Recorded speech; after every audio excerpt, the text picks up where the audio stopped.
dans la salle 610 du nouveau club créé 2006, voici la deuxième partie de l'entretien que nous accordait M. Donald Moses. Cette fois, à Montréal, il aborde le message de Bernard de Montréal, décédé en octobre 2003. Tu sais qu'il y a des gens qui ont été très déçus qui meurent. Ah oui, il y en a qui pensaient qu'il était immortel. Il est immortel dans sa conscience. Effectivement, il est tourné sur son plan. On pourrait s'en parler un jour. C'est quoi ses fonctions, ses autres plans?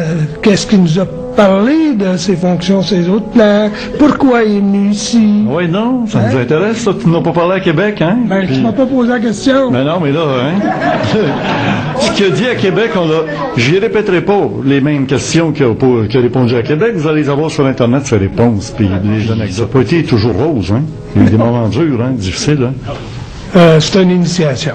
Je peux vous garantir que c'est une initiation. Plus tu es proche de l'initié, plus tu es en initiation. Puis, comme je te dis, un jour, on pourra en parler plus profondément. Il y a une formule ésotérique que tu vas sûrement retenir. On dit quelqu'un qui dégage une lumière, là, c'est un phare dans l'obscurité. As-tu déjà remarqué qu'on installe toujours des phares sur des récifs?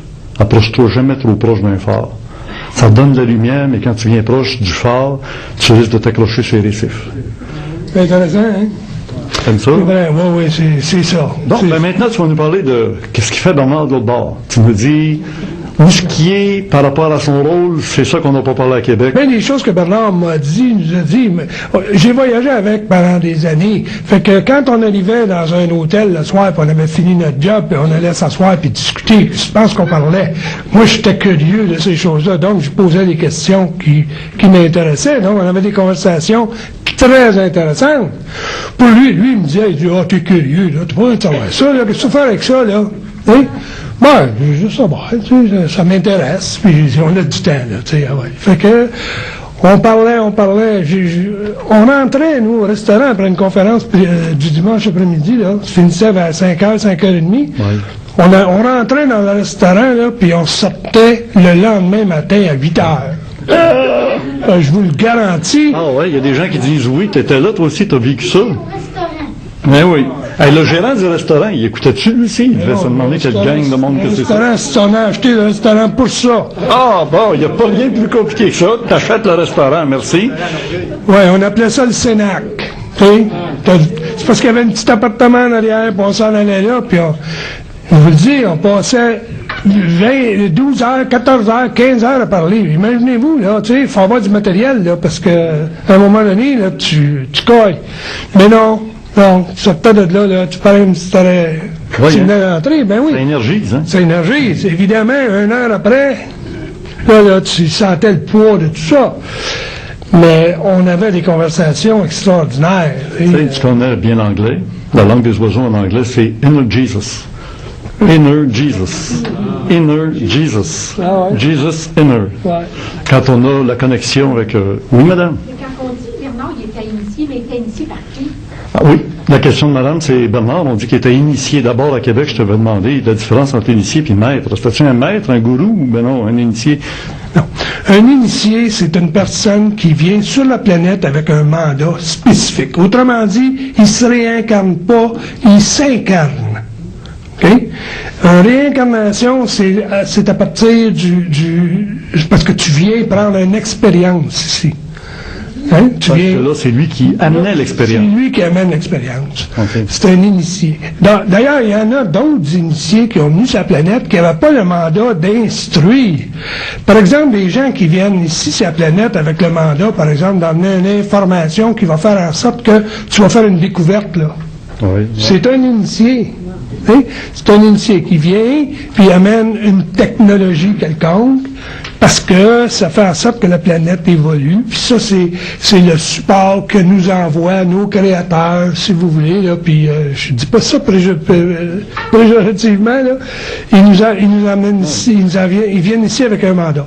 Bernard est venu ici avec un mandat.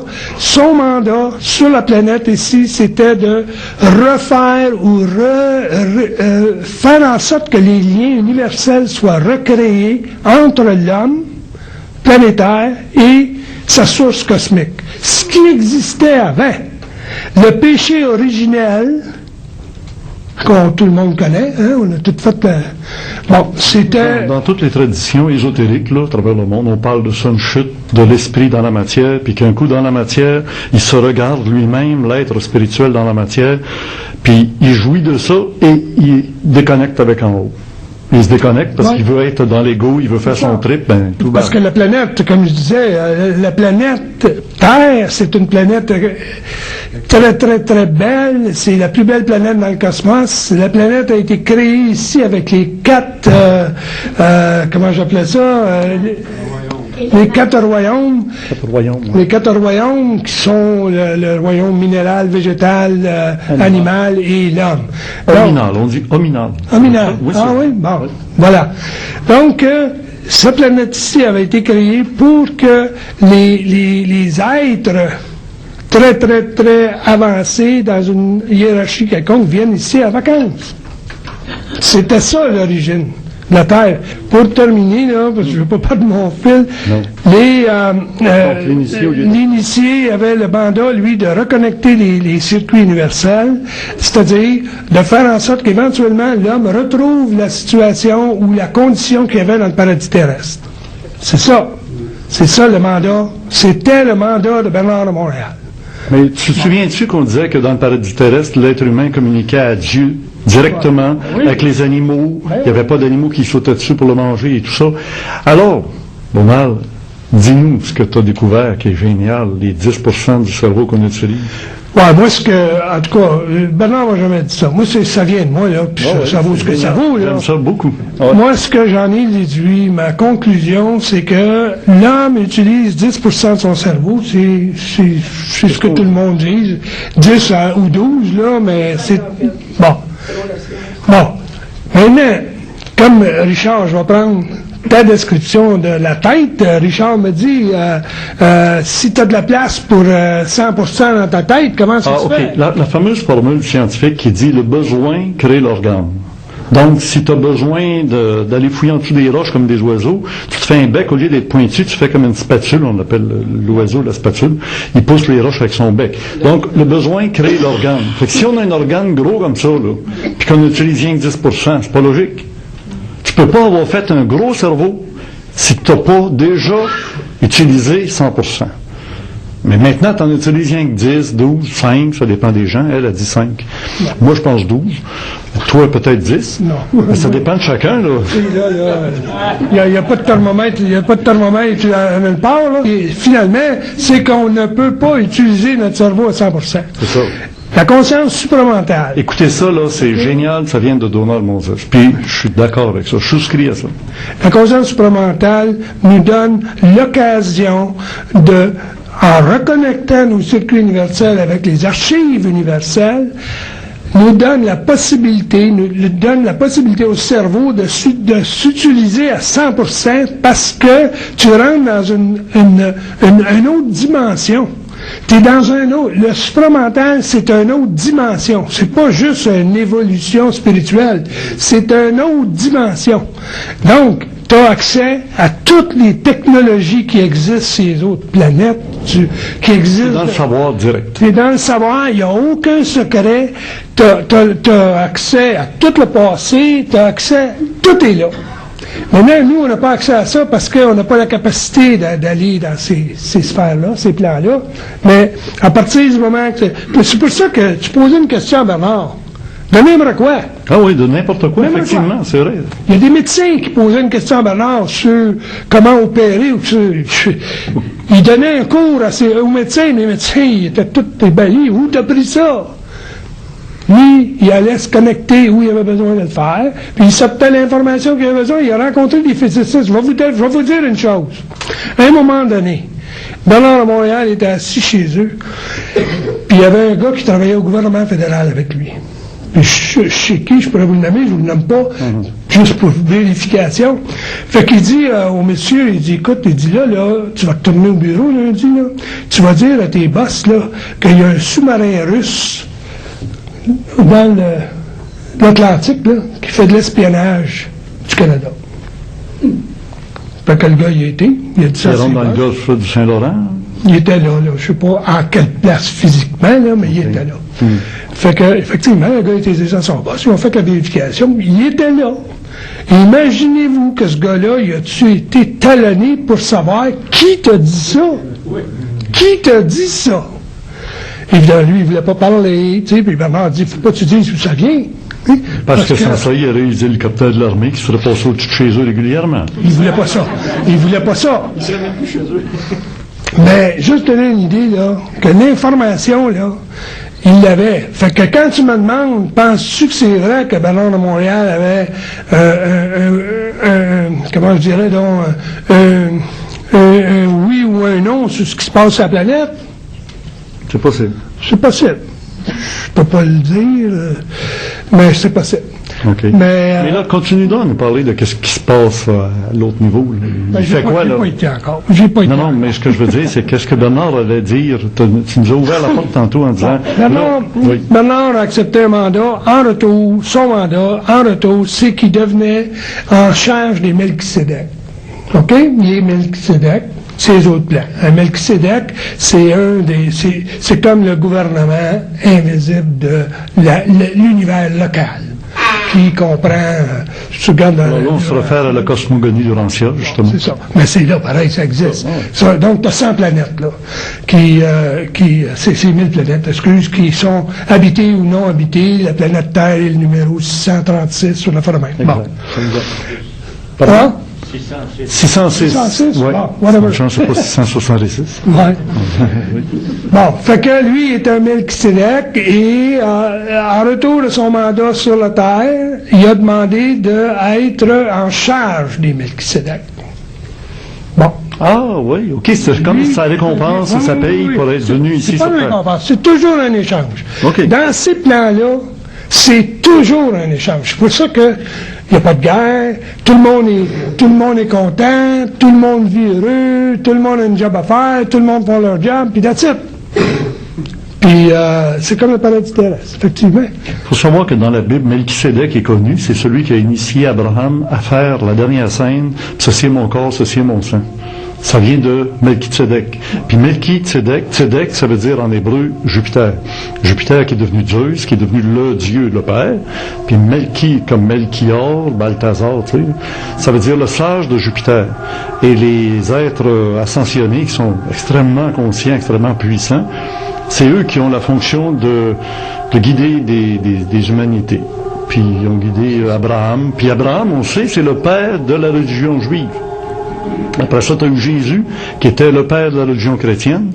Tu as Bernard, qui est de la religion bernardienne. Comment on va l'appeler? Non, Bernard n'a pas créé de religion. Bernard a retapé les lignes. Oui. Et puis, évidemment, tu retapes les lignes, ça va prendre un bout de temps, parce que c'est comme une champlure, c'est l'exemple qu'il donnait, tu ouvres une champlure d'eau qui n'a pas coulé depuis des années, ça fait 35 000 ans, là, tu sais. L'eau est pas claire, l'eau est rouillée, tu la laisses couler, et éventuellement, elle va le devenir plus, puis c'est un peu ça. Nous devons ne plus être, en fait, c'est ce que je disais vendredi, le séminaire de Bernard faisait en sorte qu'il te démontrait que tout ce qui tranche ici là, par la pensée, là, c'est astral. Tu ne dois pas réagir, agir ou prendre au sérieux ce qui te vient par la pensée. La pensée est astrale. On n'est pas libre. On est manipulé tout le long de notre vie par la pensée. La pensée, c'est comme je disais, un computer ici, là, qui est manipulé par quelqu'un qui envoie des commandes de l'autre plan. Puis c'est l'autre plan, ce sont les entités qui nous envoient toute l'information, les pensées pour nous faire toutes sortes de choses. En fait, on a un libre arbitre. Le libre arbitre, c'est qu'on a des choix dans l'événement. Mais on n'a pas le choix de l'événement. Fait que ça, c'est pas la liberté. Fait que les entités vont t'envoyer un événement, tu as le choix de faire quelque chose dans l'événement, mais tu n'as pas le choix de réagir dans l'événement, parce que tu n'as pas le choix de l'événement. Fait que c'était ça, en fait, Bernard de Montréal. 2 heures après que son séminaire était commencé, il était fini en principe. Mais il passait la fin de semaine à expliquer, à répondre à des questions, à neutraliser les égos. Bon. Fait que c'était ça, son mandat. Et c'était la façon qu'il reconnectait, si on serait capable, du jour au lendemain, d'éliminer la pensée, d'éliminer l'ego, d'éliminer les émotions, automatiquement on deviendrait supramental. Ça peut se faire aussi vite que ça, mais on n'a pas les outils pour faire ça. Écoute, là, on parle de Bernard, un gars de chair et d'os qui est mort. Mais le Christ avait dit qu'un jour, le Paraclet, l'Esprit Saint, l'Esprit de la vérité, mais le grand V, là, va connecter avec l'être humain.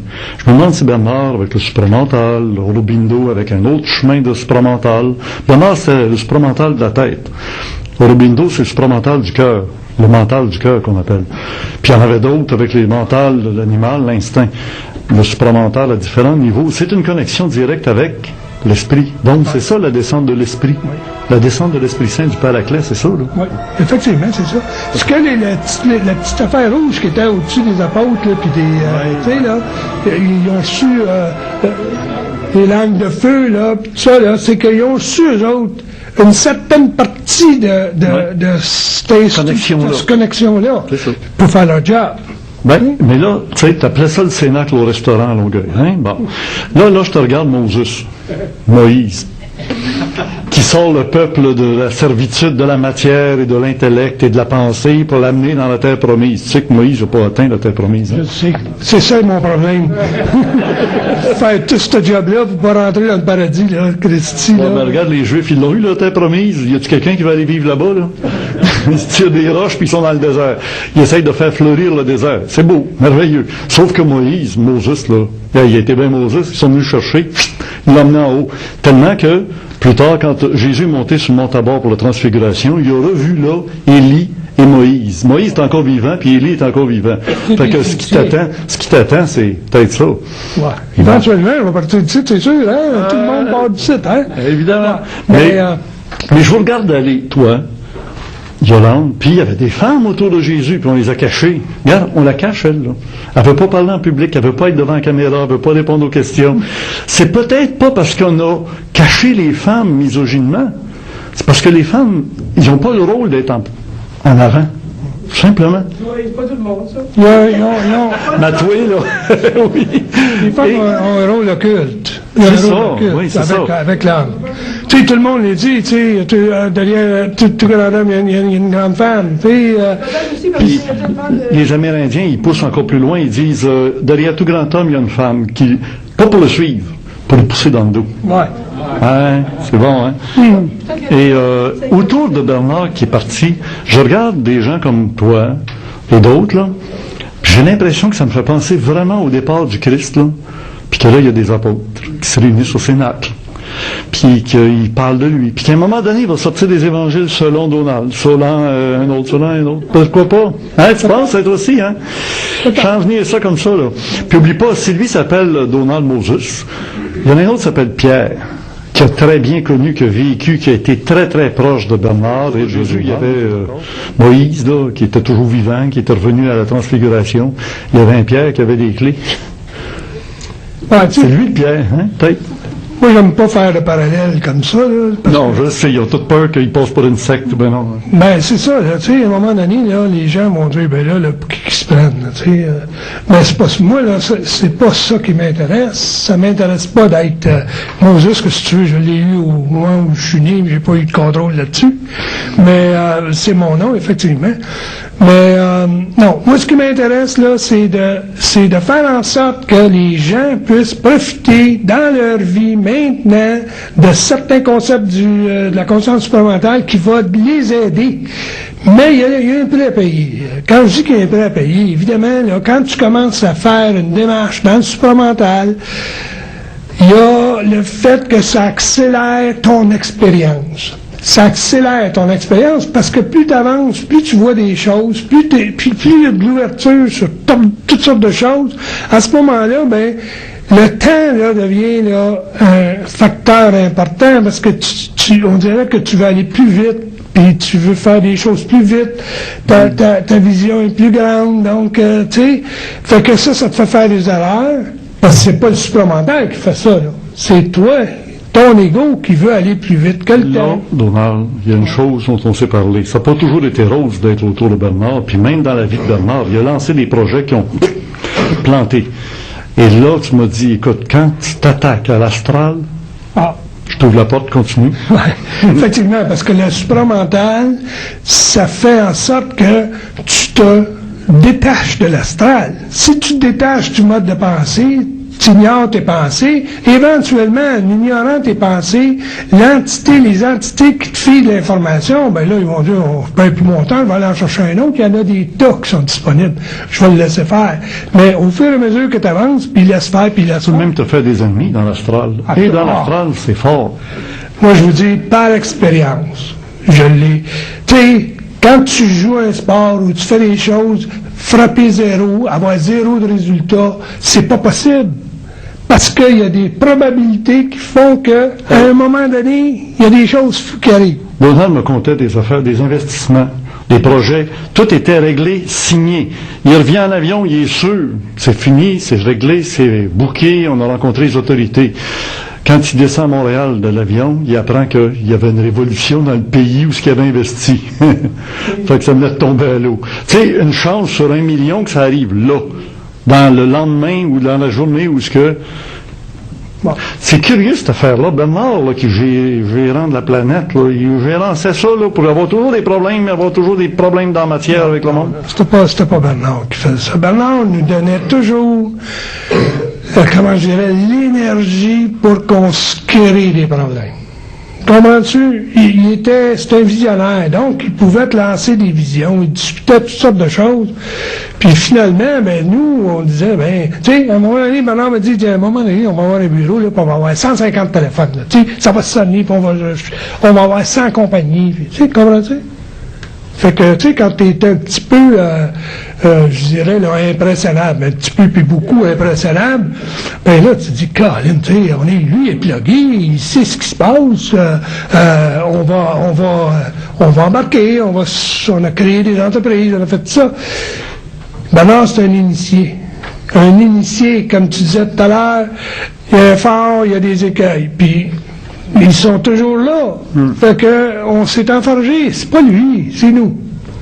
Par contre, quand l'astral, évidemment, ils sont conscients de tout ce qui se passe, de la nouvelle science du supplémentaire et puis tout ça qui va libérer l'homme. Qui va libérer l'homme. Donc, ils sont pas intéressés à ce que ça se fasse. Moi, l'astral, elle peut pas me toucher nécessairement parce que aussitôt que j'ai des pensées que je n'aime pas, je dis, j'enlève la cassette puis je mets une cassette qui fait mon affaire. Donc, je n'écoute pas. Mais l'astral touche à ma périphérie. C'est-à-dire que tout ce que tu dis, là, les projets, là, que je m'en vais dans un pays, puis je signe un contrat, puis il arrive quelque chose. Puis, tu sais, c'est sûr que... J'ai entendu que je disais à Donald, où est-ce que tu t'en vas? Parce que j'irai pas là. Mais c'est que l'astral joue avec la périphérie. Fait que c'est tout ce pays, le résultat est le même. Oui? Mais il faut que tu saches que c'est ça. C'est de même que ça se passe. Fait qu'à ce moment-là, tu dois tenter de trouver d'autres façons. En tout cas, éventuellement, ça va se tasser, mais on n'a pas l'heure, la date. Et... Madame avait une question, je pense. Est-ce que l'astral ne serait-elle pas le monde des morts? Oui, Bon, effectivement. oui, l'astral, est-ce que c'est le monde des morts? que nous- C'est le monde des morts. C'est le terme, je ne voudrais pas faire de confusion. Parlons du monde supramental qui est au-dessus là, de l'astral. Au-dessus de l'astral. Oui, définitivement. Tantôt, tiens, sur la page couverture du document que vous avez, le 610, vous voyez très exactement l'expression qu'on peut donner à l'astral. C'est la zone entre les deux. Tu as en haut des sphères de lumière qui circulent dans un absolu, en haut. Au milieu, tu vois des visages qui sont des morts, des désincarnés. Il y a même un chien là dans le coin, là. C'est pas un Saint-Bernard, là, mais c'est un chien qui est là, là. Et ça se trouve être dans le bas astral. Alors l'astral, c'est une zone dans la réalité, dans le cosmos. On est dans l'astral est ou ouest, que disait Bernard. Ça. En fait, là, ce que je veux dire, là, c'est que il y a 4 plans planétaires, il y a 3 plans qui sont cosmiques, et si tu veux, là, c'est la Sainte Trinité dans la religion catholique. Et Bernard les identifiait comme l'intelligence, la volonté et l'amour. Et voilà. OK? Bon, ces trois plans-là, là, c'est ce à quoi tu tends à te connecter avec. OK? C'est à ce moment-là, quand tu as connecté ça, là, tu es fusionné. C'est là que tu rentres dans le plan supramental. Regarde, Donald. Volonté, intelligence, amour. Bon. Volonté, intelligence, amour, la première lettre, c'est V-I-A. Via, ça veut dire le chemin. La voie, la vérité, la vie. Ouais, mais les ésotéristes, je veux dire, c'est pas pour rien que Bernard était avec Glenn au début. Hein. Ben non, Puis, j'aimais ça, Bernard, j'aimais ça, Donald, quand tu m'as flatté l'ego en disant, les meilleures années de Bernard, ça a été les années avec Glenn. C'est vrai, parce qu'il a sorti de l'information qui était inédite, là. Ouais. Parce que dans les années suivantes, il répétait un peu ce qu'il avait dit, là. Il approfondissait. Mais c'était tellement intéressant, là. Tout ce que je veux vous dire, oubliez pas qu'il y a 4 plans planétaires. Il y a 3 plans cosmiques. Et, allez pas plus loin, là. Puis c'est ces plans-là que vous devez. Je vais vous dire une autre chose que j'ai dit vendredi, qui est un peu, encore une fois, là, ce que j'en ai déduit de tout ça, là, c'est que l'homme, si vous regardez les 7 jours de la création, OK? Quel jour l'homme a été créé? Le 6e. Le 6e jour, right? C'est pour ça qu'il porte le 666. On est aujourd'hui dans la 5e race. On va rentrer dans la 6e race avec l'ère du Verseau. Pour moi, la 6e race, c'est l'équivalent de la construction finale de l'homme. Parce que on est encore un peu une extension de animal. OK? Plus intelligent, mais on est l'extension de l'animal. Tant qu'on ne sera pas connecté avec notre partie cosmique, on n'est pas un homme complet. L'homme complet va être dans la 6e race. Parce que la 6e race, on rentre dans la 6e race, tous les êtres de la 6e race vont être connectés au supramental, c'est-à-dire à leur double, leur partie cosmique. OK? Puis la 7e race, c'est quoi? C'est un être sans corps. Le 7e jour de la création, on se repose. On n'a pas de corps. On n'a pas de problème. On ne souffre plus, on n'engendre plus dans la douleur. Bon. C'est ça. Fait que c'est ça. Fait que on est dans une période importante. On change de race. C'est une nouvelle race, 6e race. C'est pas une couleur de peau, là. Non. C'est pas raciste, là. OK. D'ailleurs, si tu regardes ça, Hitler avait intuité ça avec sa race aryenne. Mais il était trop vite, il était filé par des entités, puis il était trop vite, puis il en a fait ce qu'il a fait. Comme disait Bernard, il n'y avait aucune différence de race, là, comme on l'entend physiquement, mais on faisait partie de la 6e race racine. Ouais. On fait partie de la 6e race racine. Parce que je vais faire comme Thierry Ardisson, tout le monde en parle. La question qui tue! Si on n'utilise que 10% de son cerveau qu'à l'époque d'Adam, Adam a été créé à la 6e jour, donc il était de la 6e race, Adam, parce qu'il utilisait à 100% son cerveau. C'est quoi le problème? C'est le péché d'Adam. Puis nous autres, on devrait être aussi puissants, capables, branchés qu'Adam l'était à l'origine. Donc la chute d'Adam s'est faite quel jour? Puis à part de ça, s'il a été fait au 6e jour, c'est ce qu'on attend après la 6e race. On est de la race adamique, donc on est de la 6e race. Bonne question, hein? La question qui tue. Ben, en fait, là, le paradis terrestre, si vous vous souvenez, le paradis terrestre et la race adamique, parce que Adam, c'est une race qui a envoyé un représentant sur la planète pour faire en sorte de créer le paradis terrestre. C'est lui qui a créé le paradis terrestre, parce qu'à ce moment-là, effectivement, la 6e race aurait dû être créée là. Ben, elle l'était. Il était à 100% de son cerveau. Oui, mais oublie pas que cette race-là, le paradis terrestre, c'était un endroit qui était fermé. C'était pas disponible au peuple. C'était disponible aux initiés qui étaient là. Oui. Right? Fait que eux, le mandat de la race adamique, quand il est venu sur la planète dans le paradis terrestre, c'était de faire en sorte que les descendants de cette race-là soient assez nombreux pour être capables de diffuser l'information au peuple terrestre pour que le niveau de connaissance, le niveau de conscience du peuple devienne la 6e race. Il a manqué son coup, il s'est fait avoir.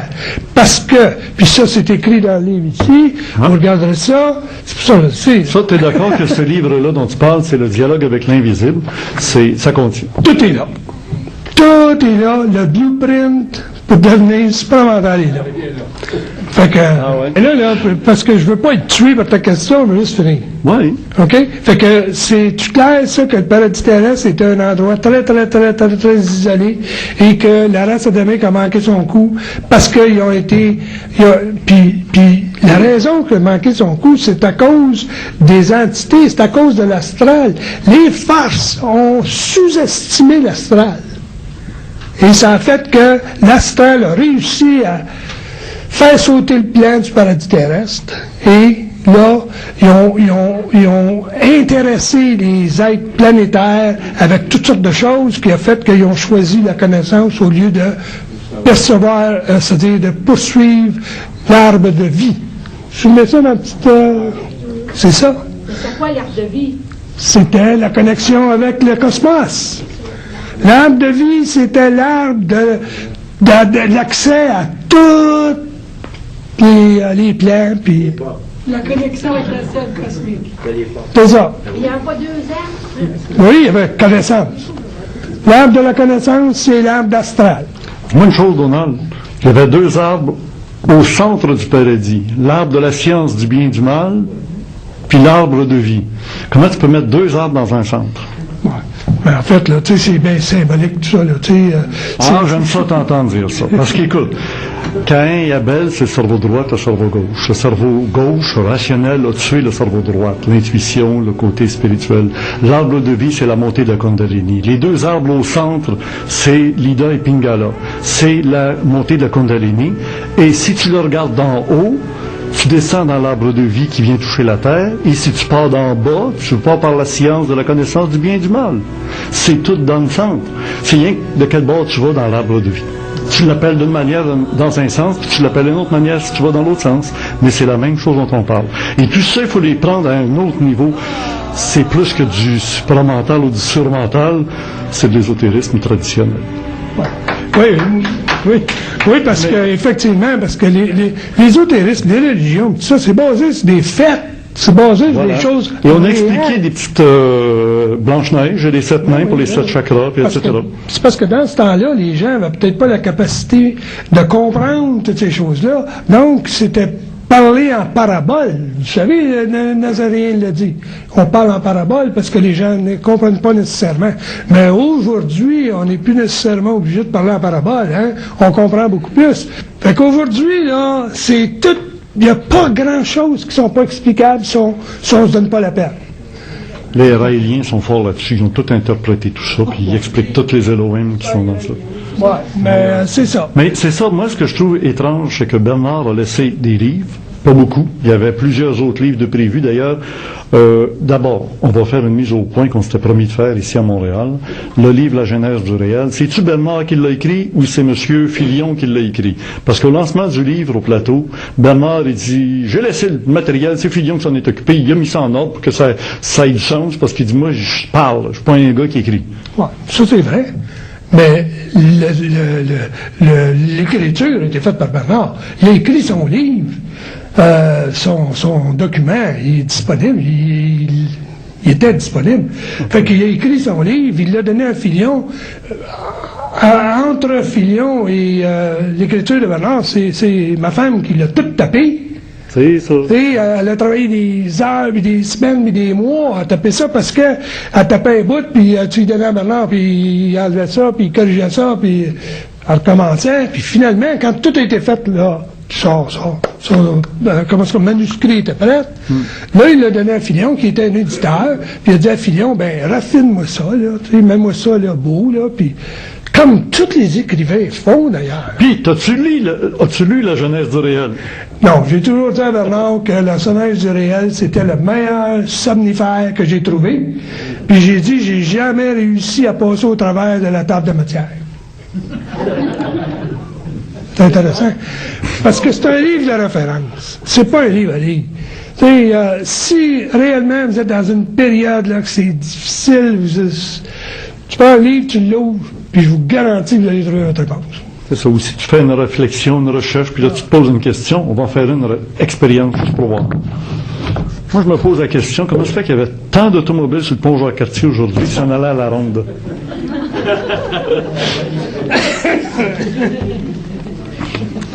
Ça commence avec l'astral, est un plan plus dangereux que ne laissent croire les sciences ésotériques ou occultes de l'involution. L'astral est tellement occulte dans sa fonction que les voiles de son emprise sur la conscience humaine ne seront déchirés que par la conscience intégrale elle-même, lorsque celle-ci aura dépassé les conditions de l'involution qui firent de l'astral le premier niveau d'inconscience au-delà de la matière physique de l'homme. C'est ça qu'on vient de dire. Ben oui, on parle de ça depuis tout à l'heure. Tu sais, c'est beau, hein? Fait que, C'est ça, hein? ouais, c'est ça.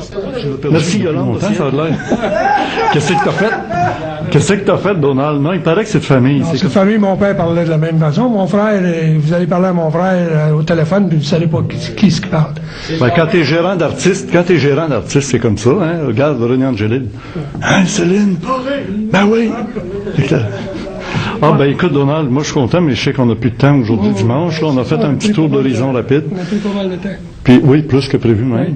Mais on va le retrouver sur Internet. Ce qu'on vient de faire, il faut que je te fasse dire devant caméra, oui, tu es d'accord que ce soit diffusé sur Oh, Internet. oui, oui. Bon, Oh, oui. OK. Pas de problème. C'est notre contrat verbal devant témoin, il n'y a pas de problème. Ben, ah oui, on processe. OK, merci beaucoup, Donald.